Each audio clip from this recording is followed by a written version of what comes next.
Uh, I'll just start again for the recording. And said, thank you, Jacobo, for the introduction, and good afternoon, everyone.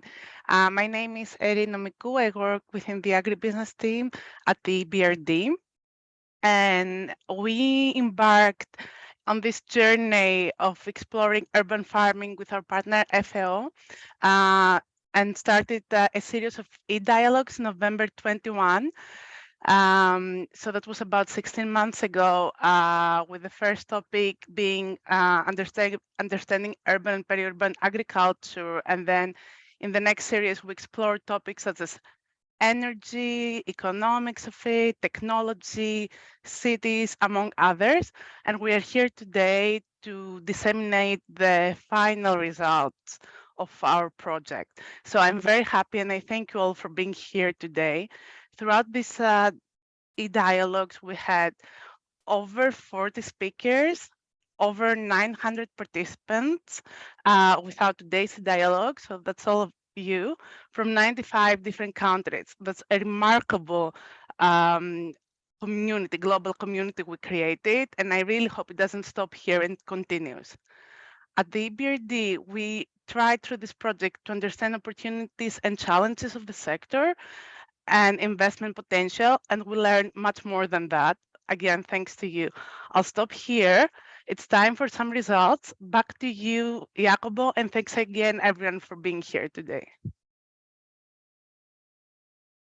Thank you very much, Eri. Indeed, it was a long year. Francesco, please.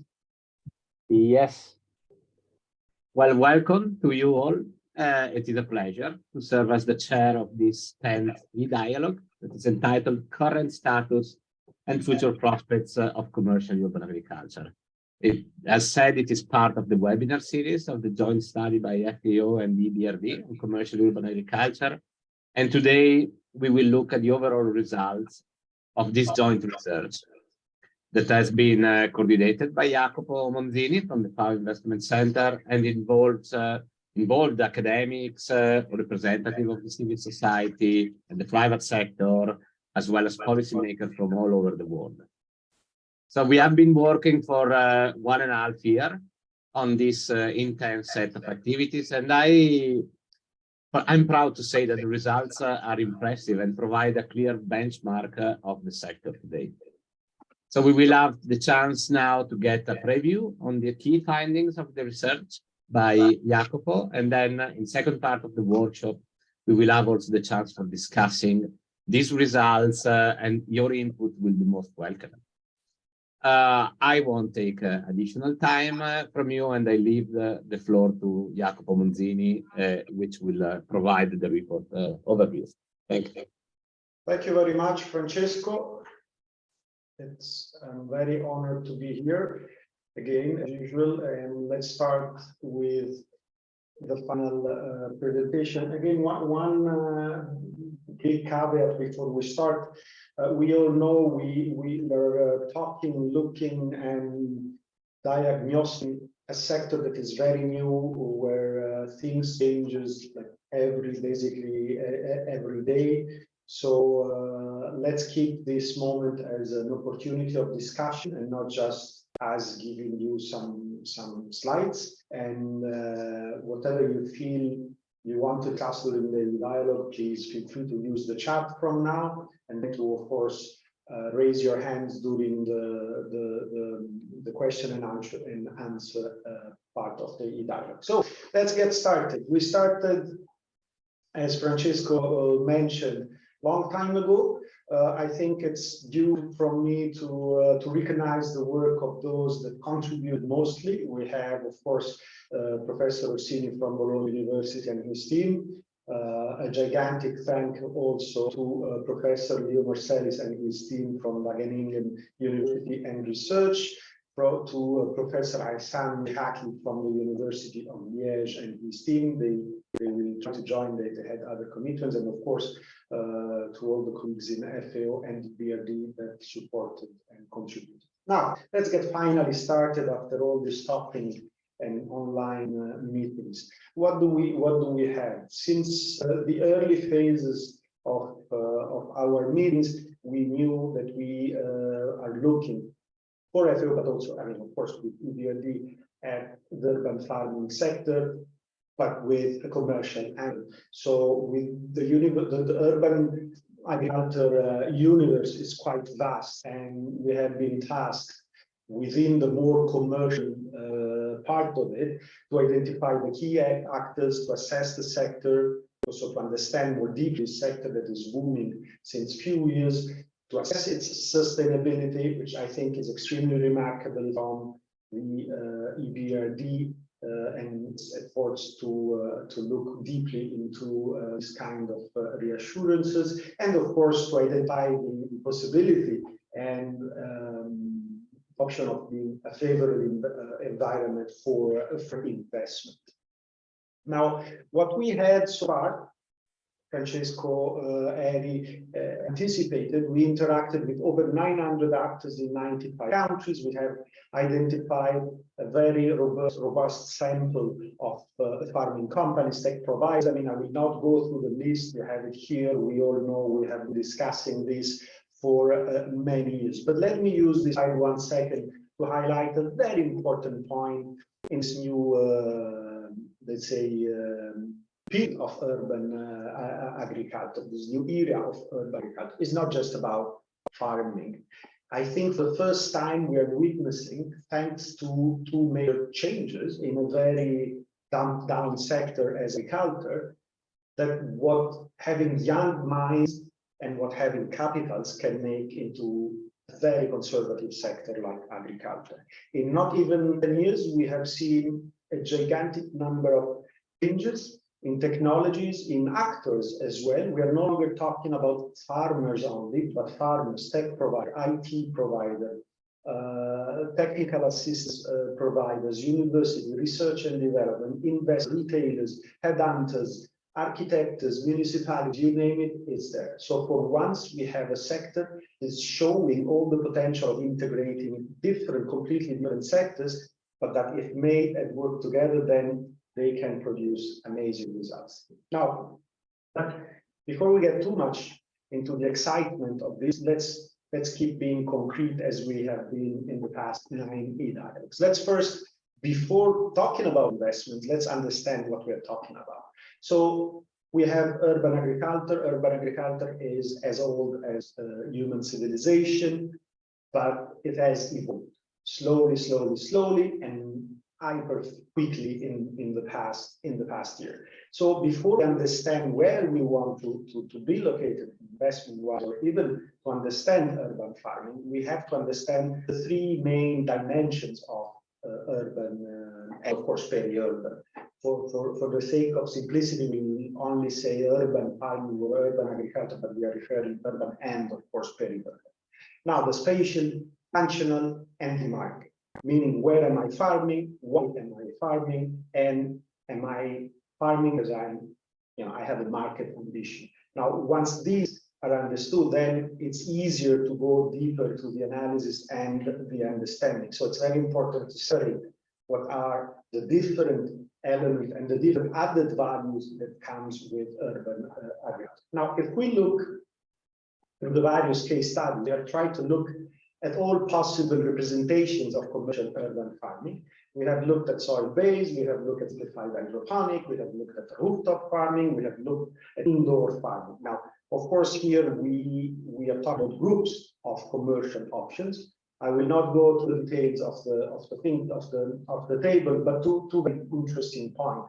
If we look at production capacity, we move from barely 1 kilogram to the traditional setting to up to 83 and even more as we will see before. Of course, the costs are higher. We're going to look to it very soon, but let's also look at additional environmental benefits. So this is just to say that when we look at urban agriculture, we need to look at from both an economic and financial perspective. The economic, it's more for the interest of the public and the overall well-being of the city ecosystem, and the rest adds more financial and commercial values. But do farming companies grow and how have they evolved? We have seen during this study a huge number of options. underground, in abandoned caves, in abandoned tunnels, in abandoned metro stations, underground in buildings, underground in industrial site, on rooftops, in greenhouses, and rooftop in greenhouses, vertical, horizontal, in all possible shapes and size. And that already gives us a hint that we do not have one single options, but we have a gigantic number of options. How have they developed? When you look at the chart here, we have basically mapped the growth of commercial companies based on their official registrations.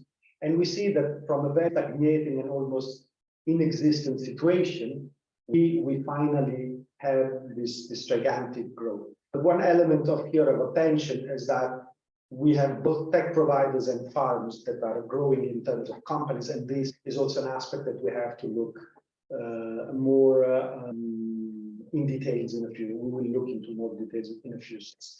But let's look a bit at things. We have seen these numbers now. We are more confident with that.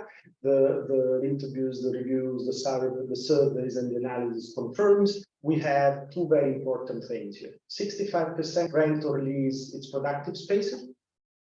So land is no longer a main constraint. They start to be quite large. They're mostly above 1,000 square meters.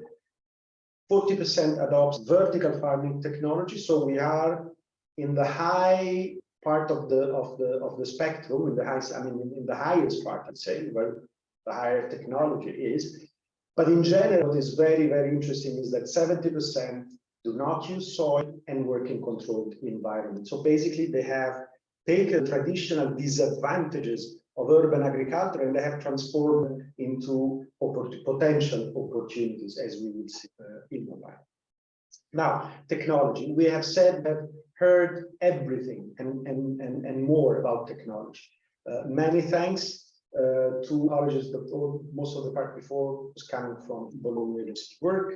This part comes from contribution from Wageningen mostly. So what we have is a high-tech situation. As we have seen, 70% do not use soil, 40% is already vertical, and this of course requires technology. And this technology, I will not go through the details, you will see it in our report very soon. But basically, we have 6 main categories that have been identified by Wageningen research. And these are, of course, lighting, we all know, climate control, sensors, and algorithms, the root zone of the part where the plant actually gets its nutrients and live and elements. And of course, the genetic, which we're not talking about modified genetics, we're just talking about identifying the best plant for that, for this kind of high-tech productions. 2 very important elements here, architecture and algorithms. As I said before, it's not only about farming, or it's not only about technology, it's also about where we place the technology. So this will affect largely the overall scheme that we need to establish and will affect the cost. Now, with technology, with this approach, what we have is a system where we can have extremely high production. Okay? If from this are data that are public, they are from literature review and from existing companies. So we have a very limited production in traditional open air. Production increases, known to everybody, into greenhouses and almost doubles with vertical farms. Okay, this for leafy green, even more when it comes to more experimental crops like tomatoes, and we will see after about. Now, one big caveat again, no problem with technology. Technology should not be aim of our investment. At the end, we are investing in producing something. Therefore, we need to identify the technology and invest in the technology based on the targets that our business models wants to reach. There is no one-size-fits-all approach. We do have companies now, and more, and the number is growing, that are offering, full services, but still these are limited. And so far, the large majority of companies actually assembles at least its own technology, if not builds its own technology and set of, let's say, 6 elements that we saw before. Again, the more you move towards the highest, the high-tech part, which we identified with vertical, because for the time being, for the moment, is the most advanced one. And of course, the higher is the need in terms of capitals, in terms of energy, but in terms, and in terms of skills. Attention, because there is a lot of feelings around, and I would like to remind you about the e-dialogue we did with the Japanese Association for the plant factory producers. That skills is still and remains one of the drivers of success of companies. Many people thought technology will substitute knowledge. No, it's still not the case. Even while assembling the technology, still the person that knows how to assemble and run the system is the most valuable investment. So attention, because again, it's not only capital, it's not only energy and inputs, but it's also and probably mostly about skills and human resources. Now, business models. Again, in literature, there is a large number of publications that identified 6 main business models. Now, each of these business models have success factors, challenges, constraints, and we move from very experimental ones that are mostly run by research centers or very advanced investors to the cost reduction, which was now more or less mainstream, and it justifies a lot the vertical farming and other high-tech farming investments, where we aim basically at minimizing cost related to loss, related to a number of factors.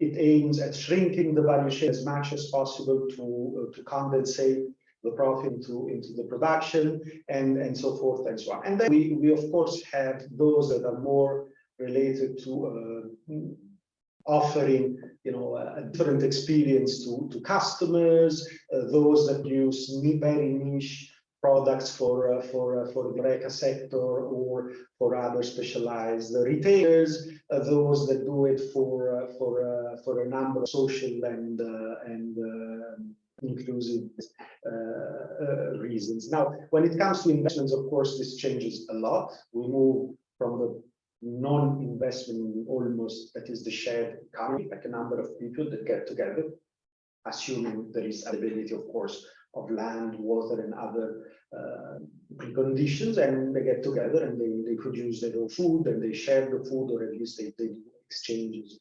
And we said we have the experimental, and then we go higher and higher in the cost until we reach the cost reduction, which basically is where we have concentrated our attention in understanding, not because it's the only one, but simply because being the most complicated and the most expensive one, then is the one that allows us to fine-tune the others. In terms of investors, we see that banks, investors, venture capitalists, and the other more, of course, into the high investment models, so that there is the differentiation and the cost reduction, and of course the experimental, while all the others are mostly on public financing and public investments in terms of concessions of lands or water or energy or other.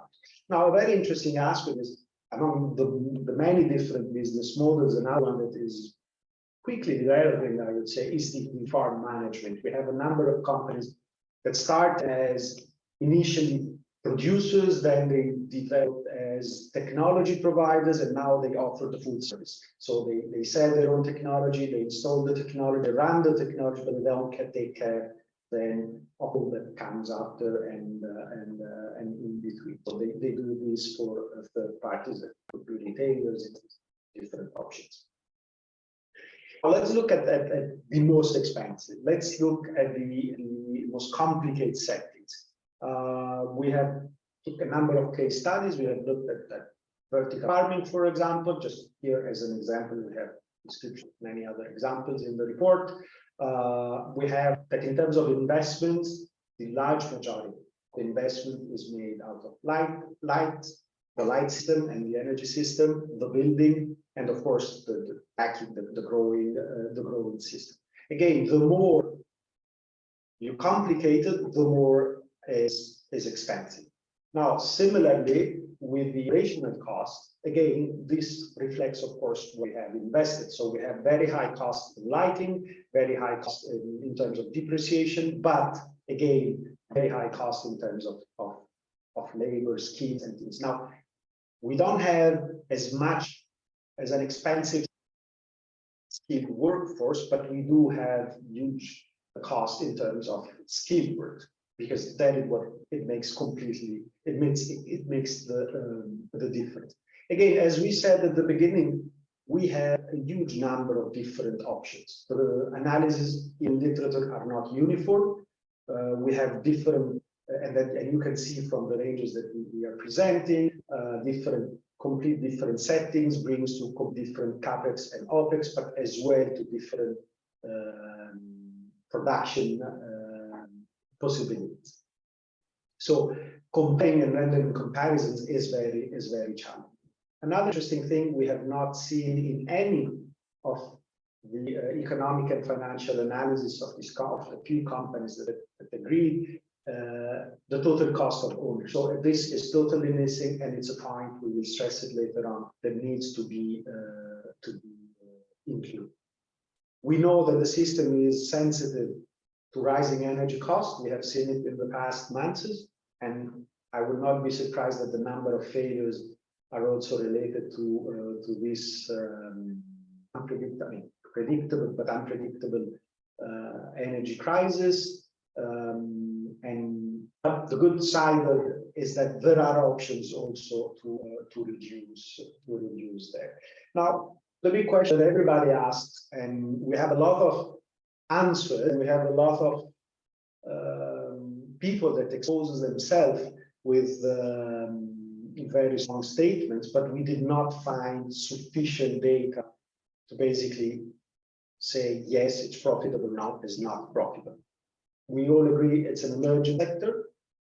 We have companies that are still very jealous about their data and will do anything but share the data. So this is a major constraint, as I said, and we will see it in a while.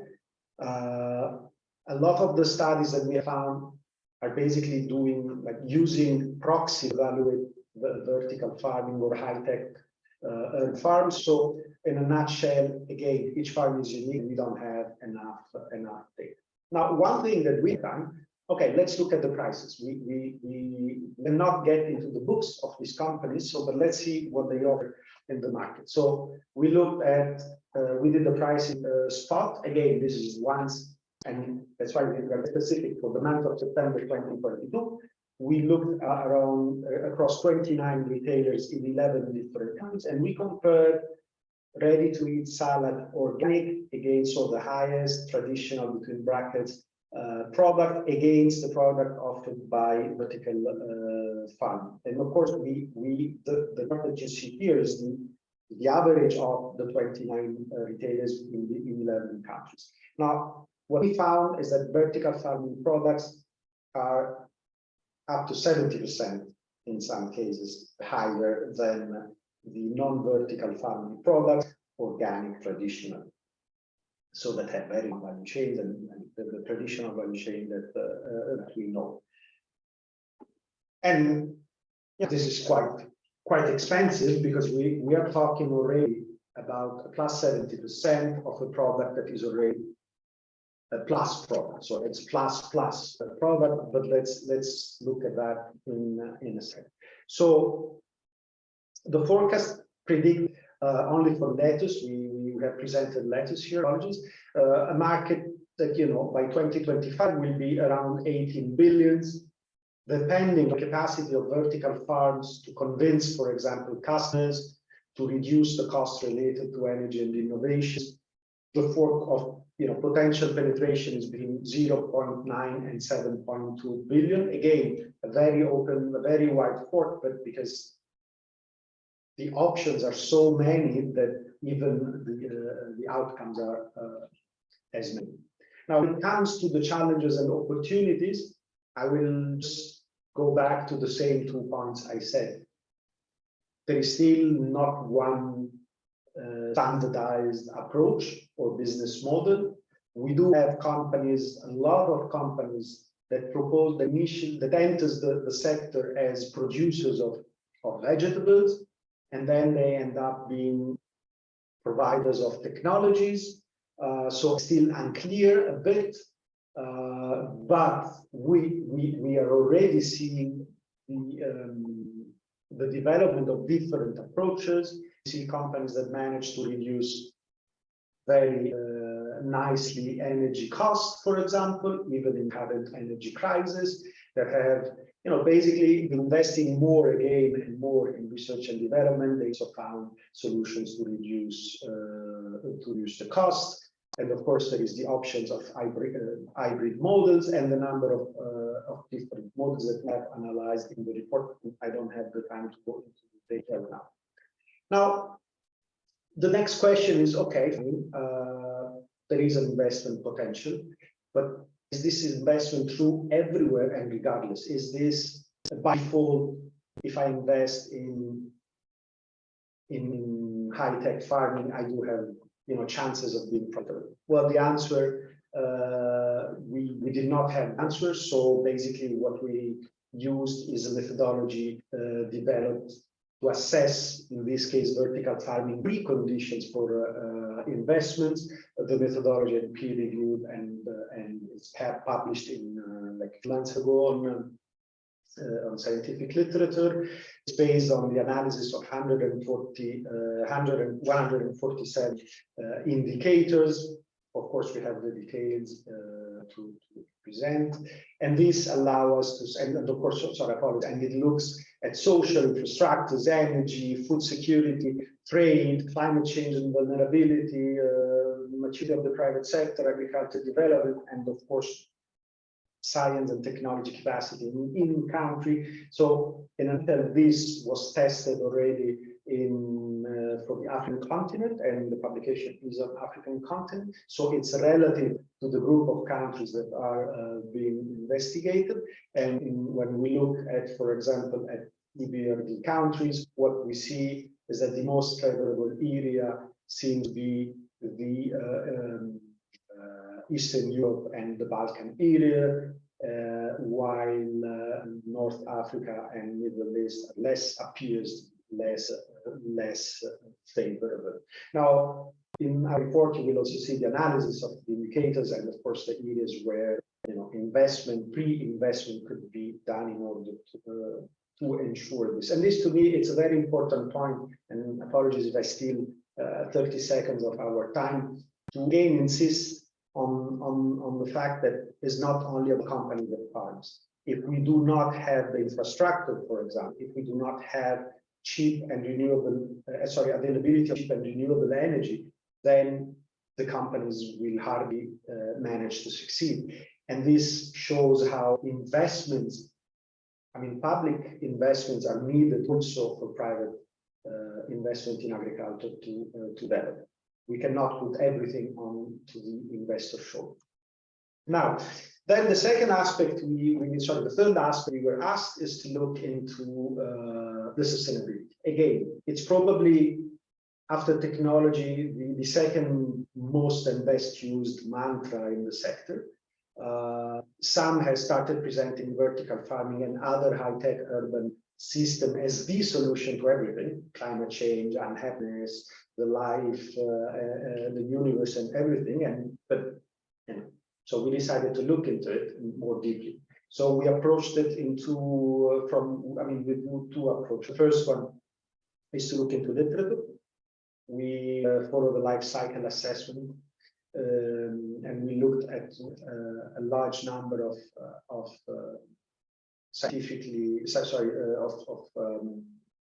publicly available scientific papers. And what we have is that a lot of the claims are unsubstantiated. There is no evidence which doesn't mean they're not true, attention, but there is no scientific evidence that it's true. And again, let me remark one point here. When you have 500 companies with 300 approaches, different approaches and technologies and processes, then it's very hard to compare companies and to say this company is better than the other one and this one produces better than the other. What we can say is that there is huge potential for sustainability, that from literature, and that we lack a lot of data, including data from traditional agriculture, from non-normal open field agriculture. So this is also something we have addressed in one of our e-dialogues. The sector should also move quicker, stronger, and faster on establishing standards and uniting under a common agenda in order to make sure that these comparisons are possible and that could be a premium to those that are actually more sustainable. So the second part was to look into real case studies. So we followed the official ISO methodologies. We looked at kilogram of unit of basil, lettuce, and mixed greens. And we looked at energy, fertilizers, greenhouse gas, of course, emissions as a result, and others. And we followed the life cycle approach. 6 case studies from large, high-tech, traditional greenhouses till rooftop greenhouses, and of course large vertical farms. Now, as I was saying before, each system should be evaluated separately. So we decided that it would not be used for the discussion present how the different system responded to the different variables, mostly because again, we are not always talking about the same type of technologies, approaches, and so on. But we just wanted to highlight on the greenhouse gas emissions, because it also brings into the discussion one point that it's very important, which is the context. You know, we cannot say, yes, it's by default excellent, perfect, sustainable, unless we have looked at the context. Now, if we look here, for example, we have the greenhouse gas emissions from a large in the same country, so same environmental conditions, same settings, same availability of renewable resources, and you name it. A large vertical farming that can produce 1 kilogram of leafy greens with about 4 kilograms of CO2, and the large high-tech greenhouse that needs 7 kilograms to do the same kilogram. So it really depends on the context, and it really depends on how the process within the production system is organized. And that's why it's very important that, again, data and informations are shared, because otherwise, sooner or later, the claim will not be sufficient anymore to sustain all the arguments that the sector is bringing on. So, no need to say, the largest part are artificial lighting and ventilation, of course, related to energy. Now, another very important aspect that we identified with the study is the contribution. I mean, is the food loss and waste that are generated by each of the different type of farming that we've seen. Now, the great thing that we saw is that, and again, it's literature and it's not opinionated. It's available in literature and from case studies. So vertical farms scores the best, and even up to 70% lower than conventional open air agriculture. So what is very interesting here is that the high-tech, let's say, part of production produces the most and waste the less. And that's, I think, it's an extremely important aspect. Now, it's not only, but attention, it's not only because of technology again. It's mostly because of, not mostly, but it's also a lot because of shorter value chain. So you don't basically lose product in between steps.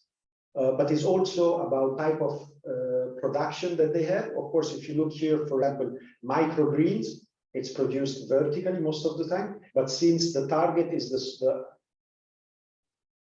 high-end consumer, then there is a lot of waste that is made to make sure that the product responds to the aesthetical expectation of the client, just as an example.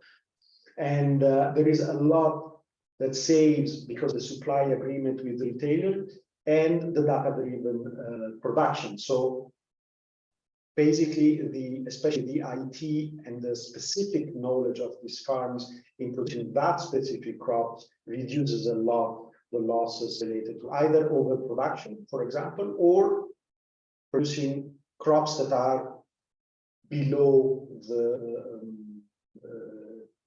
quality expectation of the market. So what have we learned in this period and through the studies that we have done? We have some main challenges. I think we are all aware, we have discussed this lengthily for the past 10 dialogues. Energy is an issue, but attention, HR is an issue. We do have universities that are moving very fast and extremely well. I mean, I think colleagues from Wageningen, Bologna, and Liège are a demonstration, and the many other universities, as you will see in a few slides, we have collaborated with more than 18 universities, are all really running against time to make sure that new companies can dispose of high-end HR in agriculture. But still, they are very expensive, and of course, the cost of technology, especially when you decide to reinvent the wheel, is expensive. Market standards, we don't have them. Okay, a lot of the companies, they sell their products, but actually, and they make claims, but they cannot be substantiated against any standard. Which doesn't mean the product is not good or doesn't have the qualities that they are saying, but simply that there is not common governance to compare products. And again, as I was saying, not everywhere the investment will make sense or this kind of farms will make sense, simply because the infrastructure, the skilled labor, and the rest is not available in the country. So it's not, yes, vertical farming works. It's yes, they may work depending on where they are, who they manage, what technology. So there's number of uncertainties. Again, we don't have data.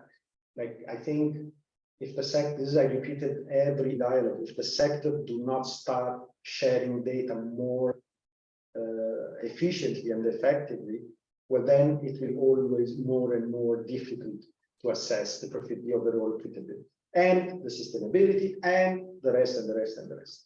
Again, a lot of the investors we have interviewed start to be very much concerned about the fact, are we talking about agribusiness or are we talking about tech development?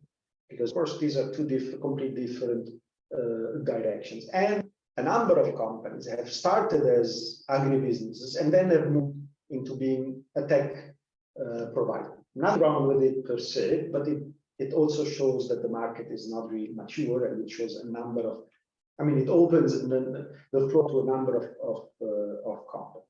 Then, of course, there is the unclear size of the market for vertical farming and other high-tech products. We have seen this, but let's also look at the main opportunities. That is very important. Yes, let me go back. We have an unclear size of the market, but we are really talking about a novel product, and there's sufficient evidence in literature to demonstrate that life shelf is longer. Extremely interesting paper recently published by Wageningen and others.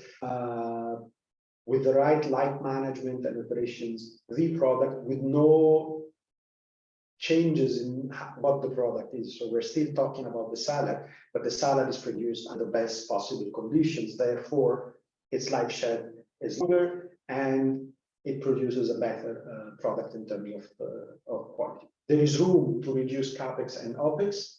Again, the business model needs to be clear since the beginning. Because if you start with the business model and then you end up in another business model, then you have not invested, you have spent money. We do have demonstrated performance, as we saw at the beginning, in terms of productivity, and it's growing. And the number of crops that can be produced is growing as well. Actually, I remember a discussion with some, let's say, vertical farming societies, and the answer, and talk about what can you produce? Everything. The problem is not what you can produce, but how much will it cost at the market level. But besides this, we do have elements of increased productivity, up to 3, 4, 5, sometimes 100 times more than the regular open field, but also of the fact that it provides ecosystem services and that elements of sustainability like reduced water needs, reduced needs of pesticides, reduced food loss and waste are there and can all be accounted for. And then finally, a very important point, and it's very dear to me as well, is that this new way of urban farming brings 3 extremely important new elements to farming: research and development, innovations, and capitals. Now, I just, for the sake of my own frustration, I did the back of the envelope calculations, and only looking at the companies active in one region of Italy, we have more private investments from these companies in research and development than the entire research and development investments of some of the Balkan countries in agriculture we're talking about. And the final point is that a lot of this research and development tomorrow may not give us more salads or better salads, but already we are seeing these technologies being used in many other sectors, in agriculture, in pharmaceutics, in cosmetics, in a number of other sectors, and they're all growing very fast and very nicely. Now, with that, again, another special thanks to all those that contributed. A great thanks to the over 900 participants of the e-dialogues that are not only participants. This was, as I said, the dialogue, so all the information, the exchanges, the recommendations. To all the partners that are listed here, I will not go through because I don't want to take time from the question and answers, but that was a great collaborative effort. And I'll give back the floor to Francesco for the question and answer part of the dialogue. Thank you much. Thanks, Jacopo. That was a very clear overview of the results of the study. Before opening the floor for questions, I can see some questions already being formulated in the chat. One is about the slides, as already anticipated by Tamara on the chat. All the dialogues are available on the associated YouTube channel, so you will also be able to get back to the results presented today in the YouTube channel. And in the report, which is actually going to be released soon, you will have the extensive set of data that have been collected and discussed today. Another question is asking for which KPIs we should use for comparison. This was related to the slides on the environmental assessment of these different farming systems. Eventually, Marty or Mike can intervene here. So, Marty, do you want to start? Yeah, sure. Thanks, Francesco, for giving me a word. Yeah, first of all, I'd say that the problems are not strictly related to the KPIs. It's just related to like how different we can formulate the methods to calculate these KPIs. Basically, like for example, there is a huge consensus on how to quantify global warming impacts, for example, according to the IPCC. But for example, related to other impact categories that could be water use, acidification, eutrophication, the availability of methods that we have to quantify those are more broad. So we could say that we find a study in the literature and we find another study, and we don't really know if they are comparable because we all know that they both quantify the same impact categories, but we don't know the methods behind it. And we also don't know how the inventory was structured, which data was not considered for the study, and that's a huge limitation in comparing different studies. Not only vertical farming, but in agriculture in general. Thank you, Marty. I don't know if Mike wants to add anything more on this. Yeah, I can say the other KPIs can also relate to, for example, production and resource use efficiency besides environmental impacts. And there, I think we need like a bit more transparency. And maybe that's one area where you can address claims that are made by the industry, for example, on water, energy, different things there. So we need like more use and better comparisons there. So for example, kilowatt hours per kilogram, like the grams fresh weight per square meter of production. And that can be like floor space or even the grow space. For example, it depends on if it grows vertical or horizontal. But even, for example, the liters of water per kilogram output, things like this could be important to compare. Yeah, thanks a lot, Mike. Any more questions from the audience? You can either turn on your microphone or write them in the chat. Questions or comments?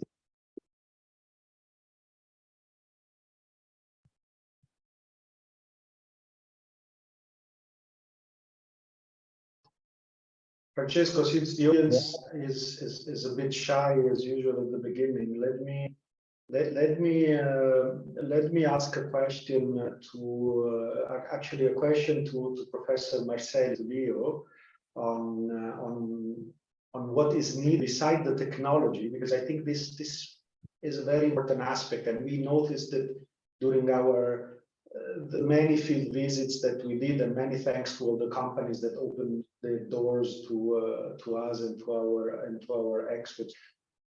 How much is buying the technology and how much is knowing what kind of technology your business model is? Sorry, I did not fully hear the question. So the question, I think, is for, I'm not fully sure. You ask what technology is needed or what technology is not needed. Was that the question? Sorry, Jacopo. No, what do people need to know? I mean, what's the human side of knowing which technology to use? Because the offer now starts to be gigantic, and basically, it looks like when you wanted to buy a computer in the 80s, and you don't really want to end up with something that tomorrow is out of business before you have even finished installing. Over. Yeah, so I think what is important that everything is in balance. What I now sometimes see is that there is a lot of technology, but then there is not the knowledge. And knowledge is also that sometimes I see that a farm is started and there's maybe a plant scientist, but then there is not an engineer. Or maybe some are very good in the plants and in the engineering, but then they are not good in the marketing. And I think in the end, you will need to be successful, you need to have all those aspects. And I think that is the most important, that you have the different people there with knowledge on the different aspects. And if that is not balanced and only good in one aspect, you will not make it. And it is, in the end, you need technology, but you also, if you have expensive technology, you will also need the people to know how to use it. I hope that gives a little bit of an answer. Maybe it's a simplified answer to it, but really it's about balancing, because when you invest in one direction, then soon another aspect gets limited, and or you see often also sort of over engineering, using just too much. You should think about what is really needed, and that's where you should invest in. Thank you, Leo. I see now questions are coming on the chat. One is about how to quantify all the other benefits that urban agriculture might bring. Maybe Jacopo, do you want to start on this reply? Yeah. Thank you very much. I think it's an excellent an excellent question. If you remember the first slide I mentioned, is we need to be sure which dimension of urban agriculture we are looking at. Of course, if you need to go commercial, well then we presented is the let's say is direction more or less. Now, of course, as I said with the third and fourth slide, urban agriculture can have kind of a total economic direction. So built, for example, for sovereign and sub-sovereign loans, or it could have a totally financial direction or commercial, I mean, in the sense that you use something to sell it, and that's more for the banks, for the investors, and whoever works with money. So I don't think there is a competition between the two. I just think that it requires different actors to look at. Of course, if you go to bank and you ask to finance a shared economy, for example, business model, hardly they will engage. And of course, leave the floor to the bankers if they want to comment on that, because simply this is not their job to do. But if you go to a municipality, as we see in many cases, and we have here colleagues from FAO that works specifically on these and other aspects. So you do have these aspects, but the two are not again in competition, and the fact that you go commercial doesn't limit the fact that you have environmental co-benefits. Simply that, and that's what you are doing. Basically, if you, for example, if you take a vertical farm, I'm just making up a very extreme example, and you look at, and we agree that it's true that actually 95% of water is saved, it's almost true. Well, then this is a gigantic ecosystem service that the farms gives you, because if you start producing salads that way, well, then you don't need that much water for the regular salad. And this water can either be feed back to the system or anyhow can reduce the amount of water that is taken from the system. So, but again, you see, the problem in comparing is that we do not have sufficient data now to tell you that this model is perfect, this one is imperfect, and so forth, and so on. I hope, Gaetan, I did answer. If not, just raise your hand. Yes, thanks a lot, Jacopo. Yeah, I think this is very relevant. And by the way, we are also in one of the projects that supported the study, the FOODie project, Food Systems in European Cities. Our research group, together with the University of Wageningen and the Autonomous University of Barcelona, some of the participants are also involved here. We are developing a framework for analyzing the social, environmental, and economic benefits of different city region food systems initiatives. And looking at the chat, I see that also there is an interesting comment from Christine Zimmerman about developing a sustainable indoor farming certification. Eventually, Christine, if you want to comment a bit more on this.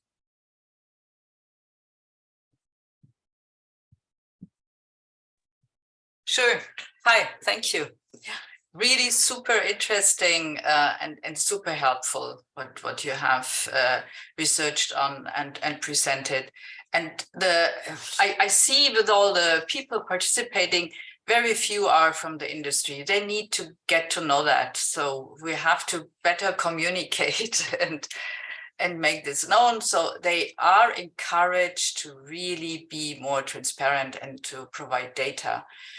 And we have started with the, Control Union, our partner in that project, SIF, Sustainable Indoor Farming, is a certification. It's the auditing organization, and they've started now with 6 farms in the UAE, in Singapore, and also here in Germany.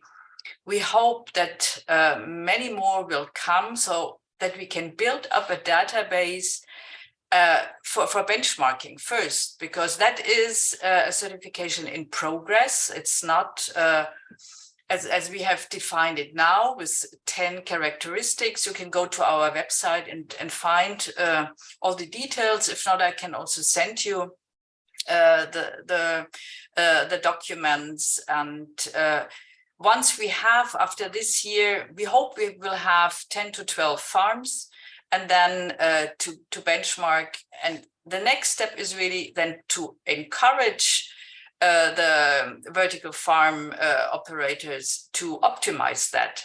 You won't be able probably to reach that 1 liter or whatever you claim, and the real data will be different, but then there is room for optimization.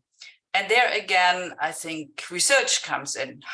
how to optimize and what makes sense in optimization. We are at the beginning, but at least we have started last year. And a lot of industry players and also research, I mean, Leo, thanks again also to you, have helped to create these characteristics. And it was not easy to persuade the industry to agree on these first pretty open characteristics, but they see also that they need to start with. It can't be perfect from the beginning. Yeah. Thanks a lot, Any Christine. questions? Let me know. Yeah, sorry, I didn't introduce you fully, so you're representing the Association for Vertical Farming. And if you want to also link the website where yeah, these features are described. Yeah. Good. I see there is one comment. Well, one I can take it. It's about the assessment on the countries on the feasibility of vertical farming. I just added the link. The article was released about 1 month ago on Scientific Reports, and you can find it open access there. This is actually a study we first applied to the African continent, and the data that we presented today are with the same indicators applied to the list where the EBRD banks actually operates. There is also another comment that's that will go to Harry. It's about whether there are investment programs for. Thank you, Francesco. Yeah, I'll take that. Thanks for the question. The EBRD's usual does not finance early stage companies as such. However, if you go back to the YouTube channel, we have a dedicated a dialogue on investment opportunities, and we spoke about how we invest. Always do get in touch with us, and we take the discussion forward. Just to mention, though, that we at the agribusiness team have an Ag Venture Challenge, which is a competition for early stages agribusiness tech ventures that is ongoing. I can put a link in the chat for those interested, but please, we're very interested. Get in touch with us and we take the discussion forward. Thank you. Thanks a lot, Terry. I think Leo raised hands. So. Yeah, maybe it's a little bit outdated because that was in fact one of the earlier questions. Then I think Christine had already some good addition on it, which was partly overlapping. But what I wanted to add on that is, let's say, vertical farming, we need to have much more transparency on what is good and what is not so good. So also what is not so good, we need to be transparent about, but also about what are the advantages. And at present, in general, it is relatively expensive. And then we can say, yeah, it is not only about economics, but then we should show, but the company will not be there if they don't make a business. So if it is expensive, well, then maybe the product should be more expensive. But then is then the consumer, well, will they pay more for it? Usually what you see, if it is organic, if there is a label in the supermarket that something is organic, many consumers are okay to pay a bit more. I think we need something also for vertical farming, so that it is a vertical farming product, but then also maybe we should have some standardization and that some products will not meet the requirements because, but something like that on, because otherwise it ends up in the supermarket or in the restaurant or wherever, and it is just a vegetable. Yeah, and then without any label on it, and any standardization, it probably in the end it will mean that it needs to compete on price, and that is for the first few years that will be quite hard to compete on price. So I think we need to make clear what the added value is. And I also know that that is a big step and not easy. And I think the initiative of Christine on the certification that can help. But then there will probably be needed a few more steps. But I really believe that if we could come up with some sort of standardization, and in my opinion, it is not organic, and we should not try to sell it as organic, because organic, this is different, but it is just, well, this is vertical farming, or however what you would like to call it. And I guess there is a market for those products. Yeah. May I Yes, add please. to that? Yeah, I completely agree, Leo. We shouldn't compete with organic and shouldn't strive for it. It's a waste of time. We have discussed that so many times with the organization. There is just no common ground. It's difficult to do it also to persuade politically. They have fought so long for their organic certification that they don't want to share it now. And yes, we need more standards, definitely. And as the farms and the operators and the companies see a benefit having their own label, then many more will come in. And I'm sure we just need to work hard on it, also to go the next step for standardization, how to measure and to find standards there, also the protocols, and there's a lot of digitalization. How do we put that into standards? Yes, we are a nascent industry, so even, I mean, if I remember 20 years ago, my first mobile phone was very different from the one I have now. So give us a little time, but yes, keep the pressure on the industry. And by the way, it's not just what consumers drives to buy vertical farming products.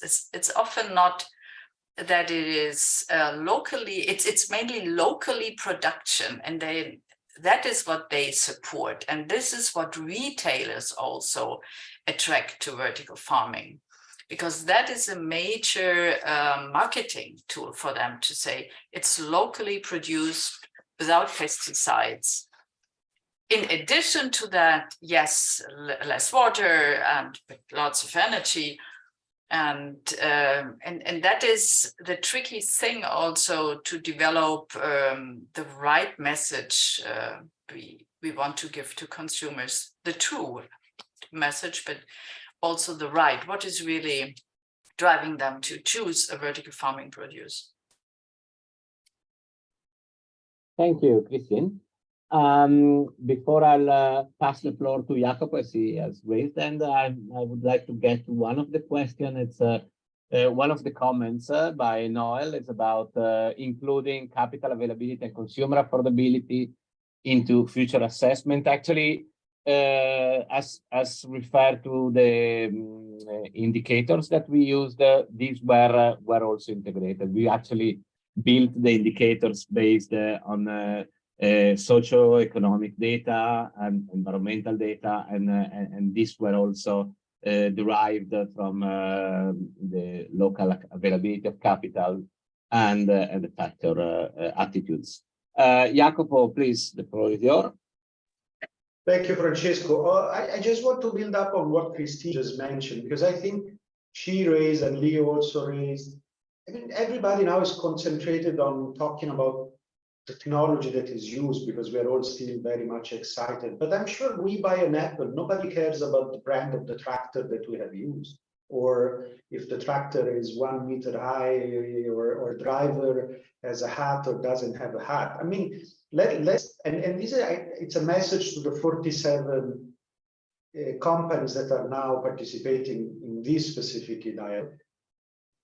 Just forget about always talking about the technology. People wants to talk about the product that you have, and that's a great. That's what I put it in the opportunities. You do have a novel product that is tasty, that is good, that it opens to endless issues. But take a decision. You either produce great crops or you sell your technology. Now, if you sell the technology, then very happy to listen about how fancy and fantastic is vertical farming. Otherwise, I don't care. As a consumer, I'm talking about, of course. And that, I think we need to move into that direction. We substantiate the claims. And this is not only your problem, it's an entire agriculture sector problem. We have recently published with EBRD a fantastic study on decarbonization of the agricultural sector. And it ends up, after 40 years, we are talking about decarbonization, that we don't have the governance. So to have a young sector, you are producing a great product, get together, share data, get to the standard, go and negotiate right infrastructure, go and lobby for having, clean energy, and all of that, instead of trying to be the smart guy in town. I don't think consumers are interested in the technology. And if you notice, we have looked at 360 at agriculture. Of course, we knew already since the beginning that producing the traditional way in urban settings doesn't give you much of a commercial opportunity. You have invested massively in technology, and you need now to concentrate on the results, which is great products, last longer, that allow us to have less food loss and waste, and that requires less water. Okay, for the time being, there is still a lot of energy needed, but I prefer to concentrate on fixing one engineering issue rather than 500,000 different issues spread across 1,000 different actors. Over. Thank you, Jacopo. I see there is an exchange on the deadline. I don't know if Nemanja or Harry wants to say something. Yeah, apparently there is a postponement in the deadline for application. Thank you very much, Francesco. Yes, you don't mind me jumping in here as I work on this EBRD Ag Venture program. So indeed, it's a way for the EBRD to support startup companies. We actually extended the deadline for the program just yesterday until 10th of March. So I think in the chat, you have the link to the competition. We have great, let's say, awards for the winning startups, a mentorship program, networking opportunities. So yes, have a look, and then either reach out to us on the email agribusiness@ebrd.com or our LinkedIn group. And as Eddie said, we can stay in touch. Thank you. Thanks a lot. Any other comment? I think I went through all the chat for now. If there's any comment or question, can also just turn on the mic.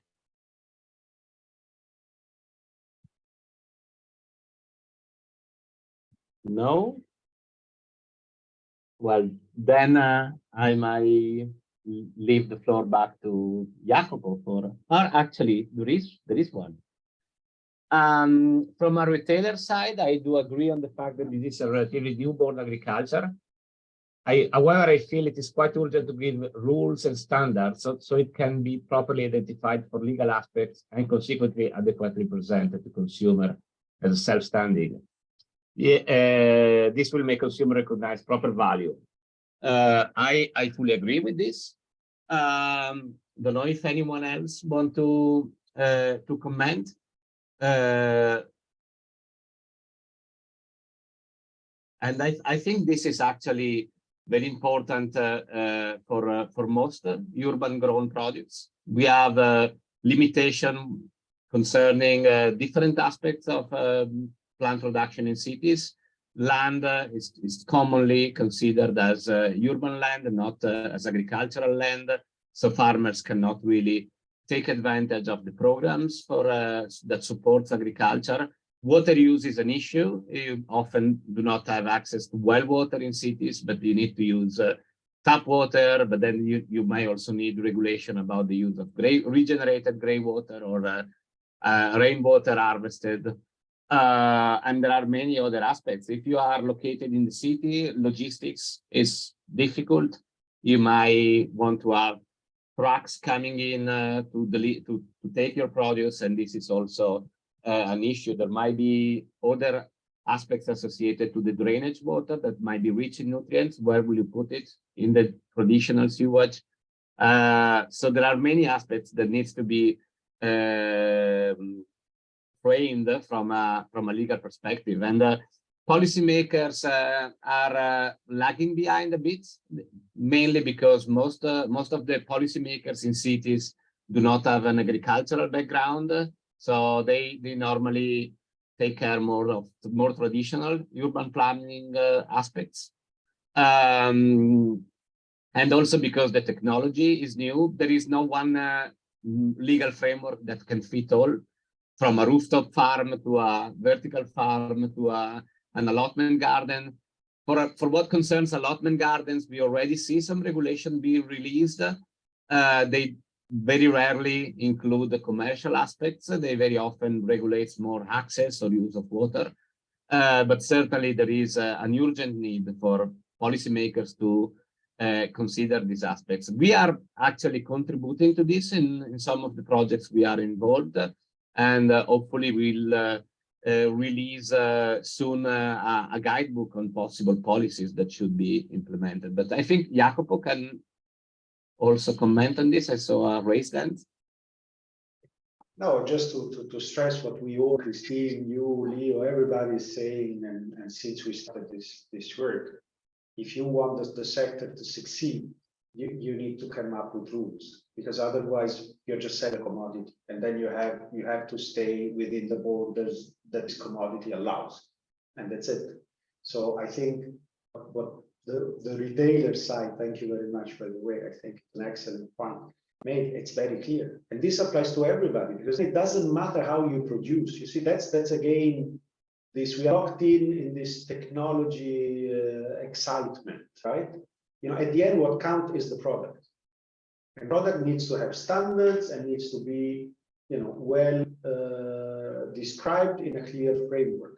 Then, if I use this product in my home garden, or I use it in a 20-story vertical farm, it's my total business, as far as I respect, of course, the rule, and I demonstrate that I have a product, because otherwise we risk to go on again to the bias that kilometry zero is by default good, that the farmer is by default excellent in producing the product that comes from the small garden is by default better, against the product that is produced with technology. So the risk is very high, in my opinion, and I think the retailer perspective is excellent, especially when it says we will burn the market and waste a huge opportunity. And I couldn't agree more, especially with this last sentence. Over to you, Francesco.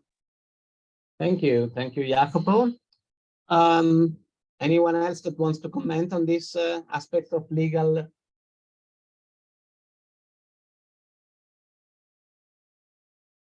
No? Well, then I think we are also going toward the end of the planned time. So I don't know if Jacopo, you want to summarize the outcome of today.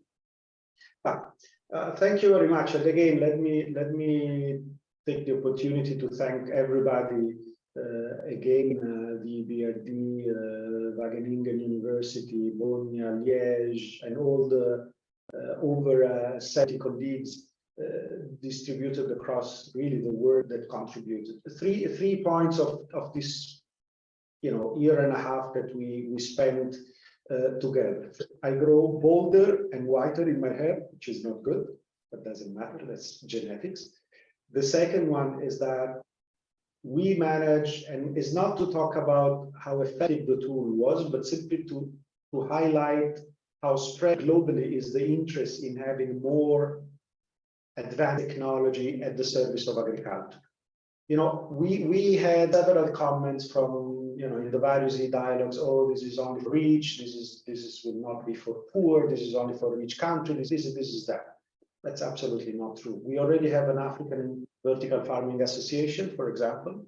We have endless numbers of companies that are already producing with non-vertical farming, but very high-tech approaches in Nigeria, Zimbabwe, I'm not talking about Namibia, Zimbabwe, and other countries. In Asia, it's pretty much the norm. We had to take, because of our over framework, a more Europe-centric approach, but Japan has over 2,500 companies. More of these can be, by all means, called smallholders. There is a number of elements that popped out during this year and a half.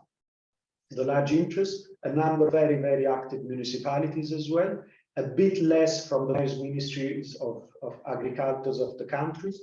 But again, global interest, as Eri said at the beginning, 95 countries, we have companies in each continent of the world. Of course, the richest economies are where most of these companies are concentrated. But again, as Leo was saying, you don't need to drive a Ferrari by all means. You drive a Ferrari when you have the circuit to run a Ferrari, but otherwise the system can be downscaled. Of course, we will have to compromise in terms of production, productivity, but okay, that's fine. But the important is the message, in my opinion, that if you don't invest in infrastructure, you don't invest in research and development, then don't expect that technology will just fall from the sky.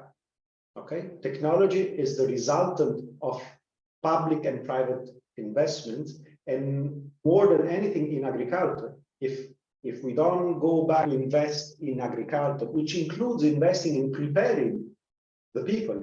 I think, Francesco, correct me if I'm wrong, one of the countries that it's ranked very unfavorable, and I was a bit surprised, was Albania. And one of the reasons why is because Albania did not develop enough research and science, let's say, services, this kind of farming to be successfully executed in the country. So you see how even countries that seems already way well into their development path, not necessarily are the good places. So this to me is the main message. It's not only the entrepreneurial part, but this is the resultant of years of investments in research and development, to universities, private sector, to infrastructures, and so forth and so on. The energy crisis, we talked during the energy dialogue, is an excellent demonstration of this issue. We have countries with obsolete grid where energy simply, it's too expensive to be distributed, and therefore it doesn't allow these kind of companies to grow, regardless of the origin. It's not only an issue of origin of renewable, non-renewable, and so forth. Then data. I think Christine made it very clear. Our retailer friend made it very clear. Leo made it very clear. It's clear to everybody. I think it's time now that we all get together. And finally, let me thank everybody, and again, and especially the EBRD for giving us this great opportunity and allow us to grow in this study, and to all the colleagues that have supported and guided us in this year and a half. We are finalizing, also taking into consideration all the comments from the e-dialogues, the report, and various annexes, and we will of course inform everybody once it is publicly available. I don't know if EBRD wants to have a final say. If Yeah, not, but just to thank really everybody for joining 10 dialogues over the last year and a half, as you said. Thank our long-standing collaborator, FAO, Jacopo and the team for everything. Please, let's continue the dialogue and help the sector as best as we can. Thank you.